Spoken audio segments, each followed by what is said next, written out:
Bueno, está. este ya está grabando. Ya también. ¿Ah, ya lo pusiste? ¿Listo? Ok. Entonces, regresamos la pausa. Tú abres con la pregunta. ¿Para dónde va la maestra? ¿Listos? Nada. ¿Distrito 9? 9 local. ¿Qué tal, amigos? Después de la pausa, regresamos con la invitada priista, porque siempre decían que ¿dónde estaban los del PRI? Ya llegó la del PRI.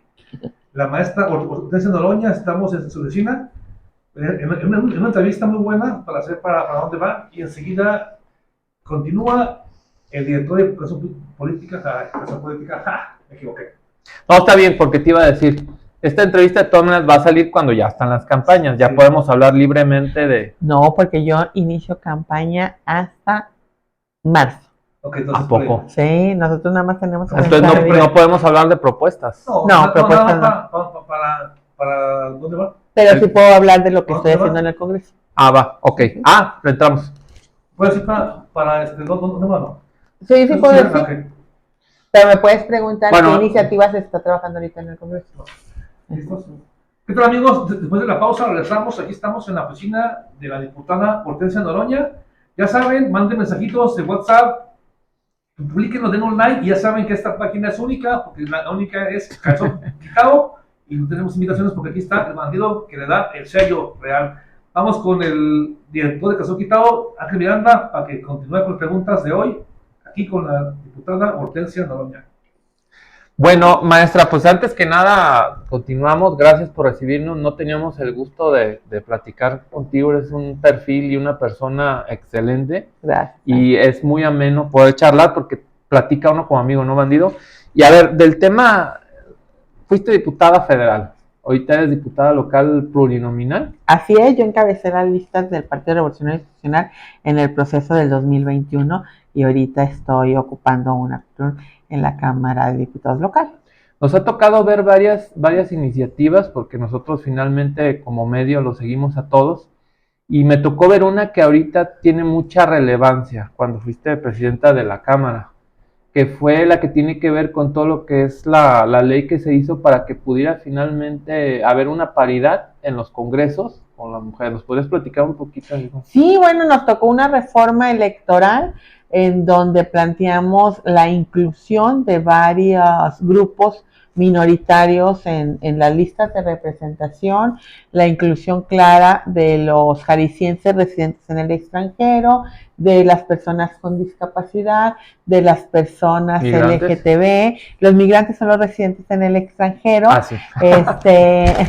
Y no, yo hice una propuesta en ese momento en donde decía los residentes en el extranjero, los migrantes deben de elegir ellos a quien los represente, porque ahorita los van a elegir cualquier persona que viva en el estado de Jalisco o fuera de ellos. O sea, van a elegir quien vive en Guadalajara, quien quiere que sea representante. Lo ideal sería de que fuera uno de ellos. Entonces mi propuesta es que cada partido presentáramos un candidato migrante y de entre ellos el primero que ganara la mayoría solo de la votación de los migrantes y la segunda o la primera minoría fueran los dos diputados que entraran al Congreso y que aumentáramos un Congreso de 38 a un Congreso de 40, que no representaba ningún aumento presupuestal porque el presupuesto actualmente se tendría que dividir el mismo, nada más en lugar de 38 partes en 40 partes que sepa, y sería todo. Que sepa, que los migrantes lo vean como un vínculo, que sepa la problemática de los que residen en el extranjero y que pueda aprobar y modificar las leyes en cuanto a la realidad de ellos. Mira, yo soy profesora, entonces siempre me caía muy gordo que las reformas educativas las hacían desde el escritorio sin tomar en cuenta la realidad de los maestros que estábamos en el aula. Entonces siempre me propuse que yo las iniciativas las iba a procurar construir con la gente que las tuviera que aplicar. Sí, entonces creo que en ese tema es igual con los migrantes. Yo que nunca he sido migrante, pues está muy complicado que sepa las problemáticas de ellos. ¿Quién mejor que ellos para presentar las ¿Y iniciativas. eso se logró? Eso no se logró, quedó nada más en que iba a ser uno más de los 18 diputados que inscribiera uno en la lista, y también se avanzamos mucho en que se pudieran establecer con mucho tiempo los criterios para construir la paridad horizontal y vertical en las candidaturas a presidentes municipales y a diputados en el estado. Este es un tema muy complejo que cada vez lo hemos venido enredando más los partidos políticos, y que terminamos en que no tienen certezas, y a veces ya encaminado el proceso electoral terminan los institutos, en este caso el IEPC, en el caso federal el INE, emitiendo acuerdos abrogándose la facultad de legislar y cambiándonos las reglas a medio río. Entonces creemos que eso no se vale y procuramos hacer una reforma en ese sentido, en que hubiera reglas más claras y que las supiéramos con tiempo para ir preparando cuadros, para ir preparando escenarios y para llegar con los más competitivos, hombres o mujeres. Eso es muy bueno, porque los espacios de poder finalmente estaban segregados para la mujer. Ha sido una lucha que costó muchísimo tiempo, y los pocos que habían al inicio de que se empezó con la paridad eran utilizados como Juanitas. Veíamos a la novia, a la esposa, a la amiga, los veíamos ahí, pero realmente no había esa estructura para que pudieran llegar. Bueno, no es algo que esté todavía de hace muchos años, ¿eh? Ahí está el estado de Guerrero, que claro, que no pudo ser el papá. Bueno, es la verdad, pero puso a la hija, denuncias, yo no lo digo. Y que no tenía ninguna experiencia ni ninguna participación, como para gobernar un estado tan importante como es Guerrero, con una problemática y además con una diversificación de territorio, como tener uno de los puntos turísticos más importantes, pero también tener la Sierra de Guerrero. Entonces, ahí necesitamos un político, una política de carrera que sepa tomar decisiones y que sepa llevar el rumbo de la vida administrativa y política de un estado tan importante como Guerrero. Así es. Ay, nomás que ahí entraríamos a otro tema. Pues ahí va. Ya sería otro tema para otra charla, pero entraríamos dentro de la democracia, cómo se utilizan los medios para incidir en la población, y es donde uno no ve a veces, o sea, las masas de cantidades de gente que votan por los partidos a veces, y que desgraciadamente a veces no conocen las cosas, pues. Sí, por supuesto, o sea, creo que uno de los grandes retos que tenemos los políticos es que cada vez el voto sea mucho más razonado, mucho más estudiando, comparando propuestas, y mucho menos utilizando padrones de apoyos sociales. Esa es una práctica que se le criticó mucho a mi partido. Sí. Que siempre se le señaló que el PRI utilizaba los padrones de beneficiarios sociales para ganar elecciones. Y creo que eso fue repudiado por todos los partidos políticos. Lo que no se vale es cuando tú dijiste que una práctica era mala, era incorrecta, utilizaba la desigualdad para apoderarse de espacios políticos, tú esa misma práctica la utilices cuando llegues al gobierno. Una persona, lo peor que tiene en este mundo y en la política mucho más, es la falta de congruencia. Si uno dice que va a luchar por una cosa, tiene que hacer los cambios cuando llegue al poder. Pero otra de mis grandes luchas, en la que estoy muy comprometida, y ojalá un día podamos platicar, es el tema de la seguridad. Quiero platicarles de una iniciativa que presenté. No, pues ahorita es el momento. Que presenté para que en Jalisco se tipificara el delito de reclutamiento. Ah, caray, ¿cuál es ese? El reclutamiento son aquellos jóvenes que de alguna manera el crimen organizado los recluta, pero terminas siendo no nada más víctimas de reclutamiento, sino también que los llevan a hacer algún acto criminal. Los obligan. Los obligan, exactamente. Entonces, normalmente se iba contra el reclutado. Y entonces, ¿cuál era la manera? Vamos aumentando la pena, vamos disminuyendo la edad en que son responsables, no que no sea a los 18, que sea a los 16. Yo lo que busco es que al adulto que reclutó a ese infante aliciense sea el que se le castigue. Ah, ¿no es así? No. ¿Por qué no?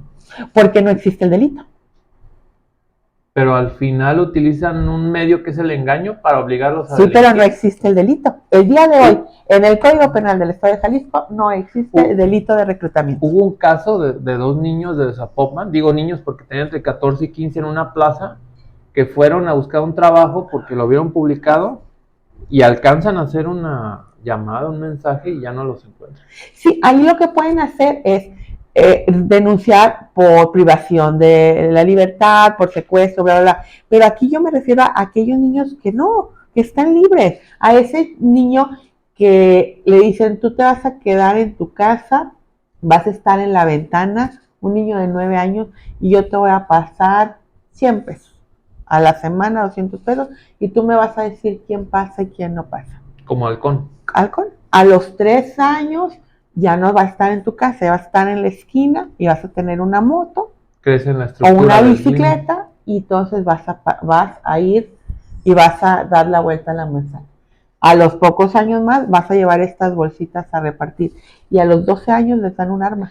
Y que Y encuadre terminan siendo fiscales. dentro de la, o sea, se me parece perfecto cómo se tipifica el delito, pero dentro del Código Penal, ¿qué se necesitaría ajustar para que fuera posible? Crear el delito de reclutamiento y que haya penas para los adultos que hacen esas prácticas. Y también, paralelamente, presenté una iniciativa de la creación de una ley en donde se habla de la reinserción social desde la óptica del reclutamiento, porque no es lo mismo cómo vas a buscar reinsertar en la sociedad a un joven que mató en una riña por la cólera, Por defender su vida, digamos. a un niño que viene de ser adicto, Así es. que viene de que sus dominadores están en su comunidad, en que muy probablemente siente el acoso de que sabe